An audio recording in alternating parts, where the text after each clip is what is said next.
Welcome to SSC मेडी जी। SSC के खिलाफ एक बहुत बड़ा आंदोलन शुरू होने जा रहा है। हालांकि ये वीडियो थोड़ा लंबा हो जाएगा, लेकिन आप सभी से रिक्वेस्ट है कि इस वीडियो को पूरा ज़रूर देखिए। ये अब तक का सबसे ज़्यादा इम्पोर्टेंट वीडियो होने जा रहा है। आपको पता होगा कि एक एसएससी और रेलवे एस्पायरेंट्स कितनी सारी परेशानियां झेलता है। आपके सामने मैं एक लेख पढ़ने जा रहा हूँ, इसमें किस तरह की प्रॉब्लम फेस की जा रही हैं और एसएससी का सिस्टम में कितनी खामियां हैं, उन चीज़ों के बारे में, गवर्नमेंट सेक्टर की जो जॉब है उन चीज़ों के बारे में, उसके सॉल्यूशन के बारे में, और जो स्टूडेंट्स और टीचर्स यूनाइट होकर एक बहुत मास लेवल का प्रोटेस्ट क्रिएट होने जाने वाला है, उसके बारे में पूरी प्लानिंग दी गई है कि इस तरह से पूरा चीज़ें ऑर्गेनाइज होंगी। तो मैं आप उसके सामने इस लेख को पढ़ रहा हूँ और आप इसको पूरा देखिए और लोगों को अवेयर कीजिए, क्योंकि ये जो प्रोटेस्ट हमारा होने जा रहा है ये अब तक का सबसे बड़ा प्रोटेस्ट होगा इंडिया में। पूरे गवर्नमेंट सेक्टर में जो गवर्नमेंट जॉब जिस तरह से कंडक्ट कराई जा रही हैं उसको पूरा ठीक कर देगा। लेकिन ये तभी सक्सेसफुल हो सकेगा जब आपका साथ मिलेगा। जो 2 से 2.5 करोड़ स्टूडेंट्स पार्टिसिपेट कर रहे हैं गवर्नमेंट जॉब में, अगर कभी कोई चीज़ होती है तो कुछ मुश्किल से 1-2 हज़ार ही लोग एक्टिव रहते हैं, लेकिन आप सभी को अवेयरनेस क्रिएट करनी है, दूसरों को भी बताना है, जिससे ज़्यादा से ज़्यादा लोगों के अंदर अवेयरनेस फैलाई जा सके और ये जो हमारा मुहिम है इसको सफल बनाया जा सके। मैं आर्टिकल आपके सामने पढ़ रहा हूँ। एसएससी और रेलवे के छात्रों की परेशानियों से यहाँ कोई भी अनभिज्ञ नहीं है। ये वे छात्र हैं जिन्हें परीक्षा का फॉर्म भरने के 1.5 साल तक पता ही नहीं होता कि परीक्षा का प्रीलिम्स कब होगा। 100 रुपये की फीस की जगह 500 रुपये लिए जाते हैं, वो भी यह बोलकर कि जो सीरियस कैंडिडेट नहीं है उनको डिस्करेज करने के लिए ये किया जा रहा है। पर फिर भी 2.5 करोड़ से ज़्यादा लोग फॉर्म भरते हैं। बेरोजगारी का अंदाज़ा आप इसी से ही लगा सकते हैं। वहीं दूसरी ओर एसएससी के छात्रों को 8 से 9 महीने सिर्फ रिजल्ट का इंतज़ार करने में लग जाते हैं। वो रिजल्ट्स जिसके बाद भी टायर 4 की परीक्षा देनी है, फिर फाइनल रिजल्ट के लिए वापस इंतज़ार करना है और फिर ज्वाइनिंग के लिए और भी इंतज़ार। उदाहरण के लिए सीजीएल 2017 के अधिकांश सफल छात्रों का ज्वाइनिंग अभी तक नहीं हुआ है। एसएससी या रेलवे के मुद्दों का आना नया नहीं है और न ही ऐसा है कि ये मुद्दे रिजॉल्व नहीं होंगे। रिजॉल्व भी होते हैं, पर उसके लिए आपको आवाज़ उठानी पड़ती है। गर्जन के बगैर कुछ नहीं होता, अपनी तकलीफ़ें दिखाना पड़ता है। मैं पिछले 8 साल से एसएससी और 5 सालों से रेलवे एग्जामिनेशन से जुड़ा हूँ। इसी बीच काफ़ी सारी चेंजेस भी विटनेस किए हैं, जो सिर्फ और सिर्फ छात्रों के जोर की वजह से ही आई है। मतलब छात्रों ने उसमें पार्टिसिपेट किया है तभी वो चेंजेस आए हैं। वो जो चेंजेस हैं उसके उदाहरण कुछ इस प्रकार से हैं। सबसे पहले एसएससी प्रोटेस्ट 2013 में प्रोटेस्ट हुआ था, उसके बाद एसएससी में कुछ चेंजेस आए थे। फिर उसके बाद बैंक ओएमआर इश्यू 2015-14 में हुआ था, उसके बाद बैंक की एग्जामिनेशन में चेंजेस आए थे। फिर उसके बाद है थे ऑनलाइन मोड इंट्रोडक्शन आया था, मतलब ऑनलाइन एग्जामिनेशन 2015 में स्टार्ट की गई थी। उसके बाद 2014 में फिर से प्रोटेस्ट हुआ था एसएससी सीजीएल 2016 ज्वाइनिंग इश्यू और कैंपेन को लेकर। तो ये प्रोटेस्ट करने के बाद कुछ चेंजेस आए थे एसएससी में। फिर अभी हाल फिलहाल का आपको पता होगा कि नॉर्मलाइजेशन इश्यू, जो नॉर्मलाइजेशन का मुद्दा था उसमें प्रोटेस्ट किया गया 2017 में। प्रोटेस्ट करने के बाद ही एसएससी ने नॉर्मलाइजेशन लागू किया था। फिर छठा मुद्दा है एसएससी स्कैम। 2017 में जो एसएससी स्कैम था, चीटिंग स्कैम, यहाँ पर प्रोटेस्ट किया, तब वेंडर चेंज हुआ, यहाँ पर भी स्टूडेंट्स ने प्रोटेस्ट किया, तभी एसएससी में चेंज आया। फिर सातवां रेलवे एनटीपीसी 2015 की ज्वाइनिंग नहीं आ रही थी, इसके लिए भी प्रोटेस्ट स्टार्ट किया गया, फिर ज्वाइनिंग आई। फिर railway group D ITI issue, railway group D में काफ़ी ज़्यादा प्रॉब्लम हुई थी, उसमें लिए प्रोटेस्ट किया गया था, उसमें चेंजेस आए। सीजीएल 2018 यूएफएम इश्यू जो अभी हाल में ही सॉल्व किया गया, इसमें भी स्टूडेंट्स ने पार्टिसिपेट किया, ट्विटर कैंपेन चलाया, प्रेशर क्रिएट किया, स्टूडेंट्स में अवेयरनेस जागी, तभी चेंज आया और एसएससी को झुकना पड़ा। फिर many other small issues and campaign, और ऐसे बहुत सारे छोटे छोटे इश्यू और कैंपेन किए गए हैं जो स्टूडेंट्स के सहयोग से ही सफल हुए हैं। आगे कहा गया है, मेरे कहने का मतलब है कि आवश्यकता ही आविष्कार की जननी है। जब जब आप सभी मिलकर किसी गलत बात के लिए एक साथ उठ खड़े होते हैं, दुनिया की कोई ताकत आपको नहीं रोक सकती बदलाव लाने के लिए। आगे कहा गया है, पर ध्यान देने वाली बात, पर ध्यान देने वाली बात यह है कि आप सभी को एक साथ आवाज़ उठानी है। 2.5 करोड़ कैंडिडेट्स में मुश्किल से 2.5 हज़ार मतलब 2,500 ही एक्टिव नज़र आते हैं। जब आप आपस में ही यूनाइटेड नहीं होंगे तो कोई और आपकी क्या मदद करेगा। 20 लाख नीट और जेई के छात्रों ने ट्विटर और मीडिया में कोहराम मचा रखा है। वहीं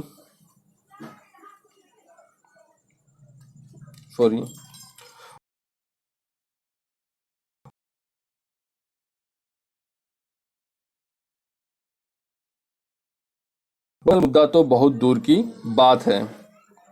आगे कहा गया है, चलिए बात करते हैं समस्याओं की कि समस्याएं कौन कौन सी हैं। सबसे पहला है कि आरआरबी, एनटीपीसी और ग्रुप डी की परीक्षा है। एसएससी सीजीएल 2018 और एमटीएस का जो रिजल्ट अभी तक डिक्लेयर नहीं किया गया है।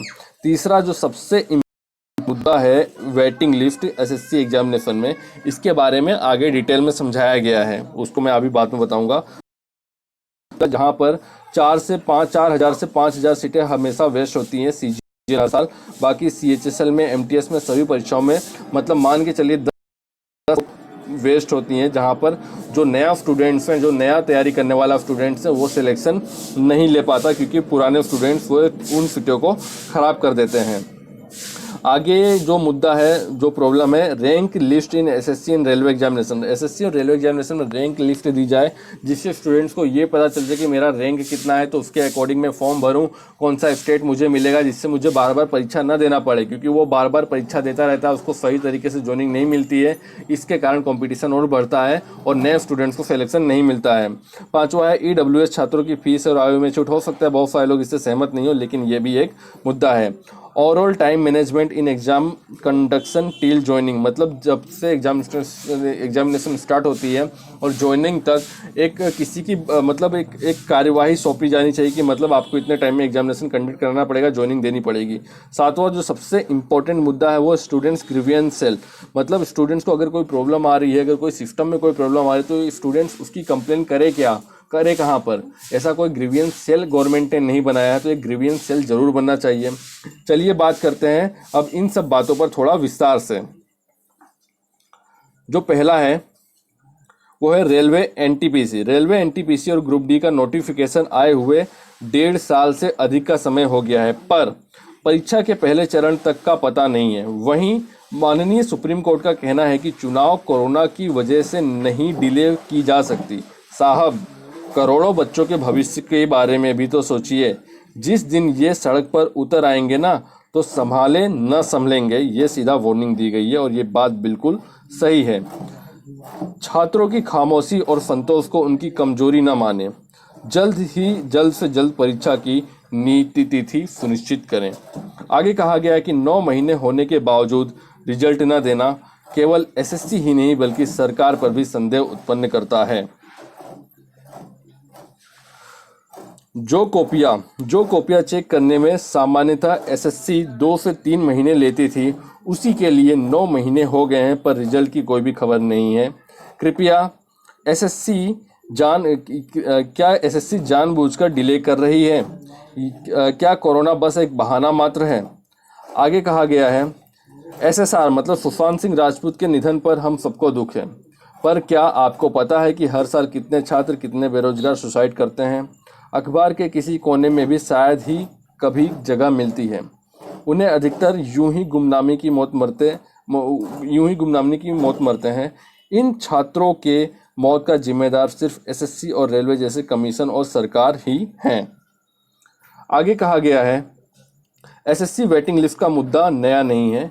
जब देखिए अब वेटिंग लिस्ट की बात की जा रही है, एसएससी वेटिंग लिस्ट का मुद्दा नया नहीं है। कई बार हमने ये मुद्दा उठाया था, पर एसएससी बड़े शातिर तरीके से बच निकलती है, क्योंकि सीजीएल में अलग अलग पोस्ट, अलग अलग ग्रेड पे का है। तो एक बार एलोकेशन और ज्वाइनिंग के बाद अगर कोई ऊपरी रैंक वाला छात्र ज्वाइन नहीं करता है, तो वो सीट किसे दे जाए, इसके नीचे वाले ज्वाइनिंग कर चुके ज्वाइनिंग के बाद अगर कोई ऊपरी रैंक वाला छात्र ज्वाइनिंग नहीं करता है, तो वो सीट किसे दी जाए, उसके नीचे वाले ज्वाइनिंग कर चुके होंगे। अगर उसको हिलाया जाए तो पूरा जो एलोकेशन है वो हिल जाएगी। और अगर वेटिंग लिस्ट वालों को लिया तो ऐसा होगा कि 1000 रैंक वाले को जो पोस्ट ना मिला वो 10,000 प्लस रैंक वाले को मिल जाएगा और लिटिगेशन बढ़ जाएगा। मतलब ये पूरा का पूरा मामला कोर्ट में चला जाएगा। मामला जटिल है, पर इसका समाधान भी हम सबको और एसएससी को निकालना पड़ेगा, प्रैक्टिकली आगे पीछे सोच समझ कर, न कि आवेश में आकर। मतलब माना कि एसएससी में वेटिंग, जो सीजीएल में वेटिंग लिस्ट का मामला गंभीर है, लेकिन फिर भी इसका मामला इसका जो सॉल्यूशन है वो निकाला जा सकता है। लेकिन जो एमटीएस की बात करें तो एमटीएस में ऐसी कोई प्रॉब्लम नहीं है। एमटीएस में इस तरह की प्रॉब्लम आराम से वेटिंग लिस्ट लाई जा सकती है, लेकिन सीजीएल में भी वेटिंग लिस्ट की डिमांड की जा रही है। उसका भी कई सारे सॉल्यूशन, आज के ज़माने में टेक्नोलॉजी इतनी एडवांस बढ़ चुकी है कि सारी समस्याओं का जो समाधान है वो टेक्नोलॉजी से आ सकता है। आगे कहा गया है, एसएससी आसानी से रैंक लिस्ट जारी कर सकता है जिससे छात्रों को उनकी स्थिति का अंदाज़ा लगे और अपनी स्थिति के हिसाब से अपने पोस्ट प्रेफरेंस को भरें, ताकि मन चाहे पहले से या पोस्ट न मिलने की वजह से वापस परीक्षा न देनी पड़े, जिससे कंपटीशन न बढ़े। यहाँ पर ईडब्ल्यूएस कैटेगरी के छात्रों के लिए बात की गई है कि ईडब्ल्यूएस की कैटेगरी आर्थिक रूप से कमज़ोर छात्रों के लिए है और इनको फीस आर्थिक रूप से संपन्न छात्रों के बराबर ही देना पड़ता है। ये गजब की बात है सर, अपने देश में ही है। ये गजब की बात सर अपने देश में ही है। साथ ही साथ एज में भी रिलैक्सेशन मिलना चाहिए, जो अभी नहीं दिया जाता। केवल एक कोटा का निर्माण कर दिया गया है वोट बैंक के खातिर। आगे कहा गया है, सरकार छात्रों की जमीनी समस्या समझे और उसमें सुधार करे। सभी सरकारी भर्ती में परीक्षाओं से लेकर भर्ती तक में अनावश्यक रूप से काफ़ी देरी की जाती है, जिससे हमारे युवा पीढ़ी का स्वर्णकाल यूं ही बर्बाद होता है।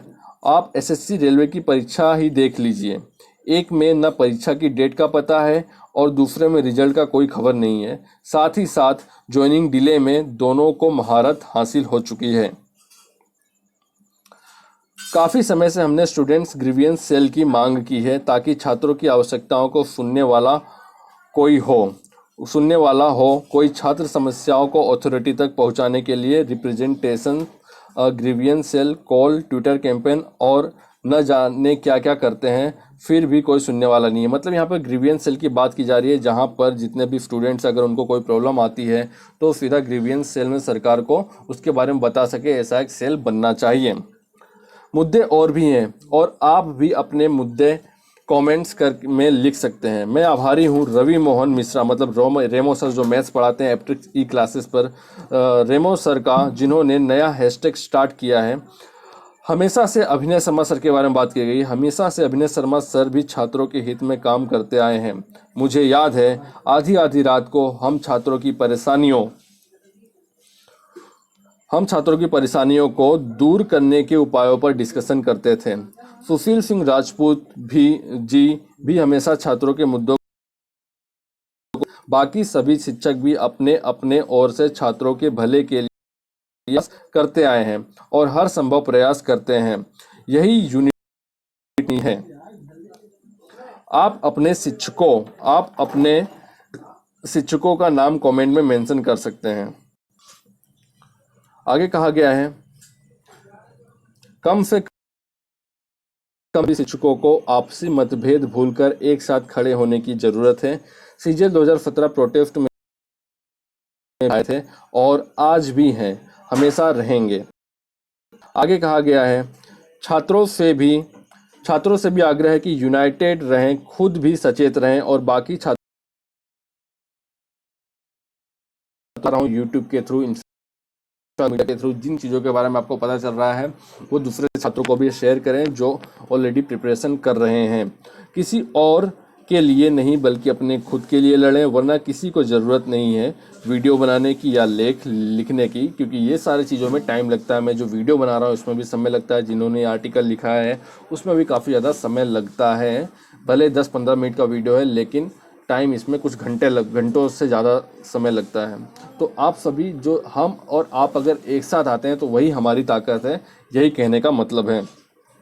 आगे कहा गया है कि आपकी परेशानी सिर्फ आपकी नहीं है, वो हमारी भी परेशानी है। हर शिक्षक की परेशानी है और हम सभी मिलकर इसके लिए काम करेंगे। सभी छात्र एकजुट रहें, आलसी न बने। मुझे मालूम है कि अधिकतर छात्र इस लेख को पूरा नहीं पढ़ेंगे, हो सकता है बहुत सारे लोग इस वीडियो को भी पूरा नहीं देखेंगे। फिर भी अधिकतर छात्र इस लेख को पूरा पढ़ेंगे भी नहीं, पर मेरा जो कर्तव्य है मैं करूँगा।